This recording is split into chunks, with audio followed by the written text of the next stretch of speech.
আসসালামু আলাইকুম। আবদুল্লাহ ফেব্রিক্স এর থ্রি পিসের দোকান। 260 টাকা থেকে থ্রি পিসের দাম শুরু। এখানে সব ধরনের থ্রি পিস আছে। এই যে যেমন এই থ্রি পিসটার দাম, এটার নাম হয়েছে আপনার অর্গেন্ডির মধ্যে মোমবাটিক। অর্গেন্ডির মধ্যে মোমবাটিক। এই যে এটি হচ্ছে আপনার হাজারি বুটা চন্দ্রী বাটিক। হাজারি বুটা চন্দ্রী বাটিক। হাজারি বুটা চন্দ্রী বাটিক। আবার বলতেছি আমি 260 টাকা থেকে থ্রি পিসের দাম শুরু। যারা থ্রি পিস নিতে আগ্রহী তারা অবশ্যই আবদুল্লাহ ফেব্রিক্স থেকে থ্রি পিস নেবেন।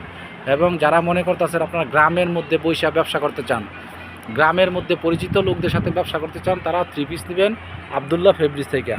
260 টাকা থেকে থ্রি পিসের দাম শুরু। আমরা 260 টাকা থেকে থ্রি পিসের দাম শুরু। বিভিন্ন দামের আছে। 260 টাকা, 450 টাকা, 300 টাকা, 350 টাকা, 600 টাকা। জমজম থ্রি পিস, জমজম থ্রি পিস, ডিজিটাল জমজম three piece, lawn three piece, premium lawn. এই যে এটা হচ্ছে আপনার প্যাটেল সিকুয়েন্স। প্যাটেল সিকুয়েন্স এটার দাম হয়েছে আপনার 580 টাকা। 260 টাকা আছে থ্রি পিসের দাম। এই যে এটি হচ্ছে আপনার সুই সুতা বাটিক। সুই সুতা বাটিক। এই যে লোন থ্রি পিস আছে। সব ধরনের থ্রি পিস আছে। পাইকারি যারা নিতে চান তারা আবদুল্লাহ ফেব্রিক্সের সাথে যোগাযোগ করেন। এবং অনেকে আছে গ্রামের মধ্যে মাল বিক্রি করবেন, চিন্তা করতে কীভাবে করবেন। এই যে এখানে হোয়াটসঅ্যাপ নাম্বার দেওয়া থাকবো, মোবাইল নাম্বার দেওয়া থাকবো, যোগাযোগ করবেন। আপনারা অবশ্যই পাইকারি থ্রি পিস নিয়ে ব্যবসা শুরু করবেন, ব্যবসা চালু করবেন আবদুল্লাহ ফেব্রিক্স থেকে। ভুলতা গাউসিয়া। আসসালামু আলাইকুম।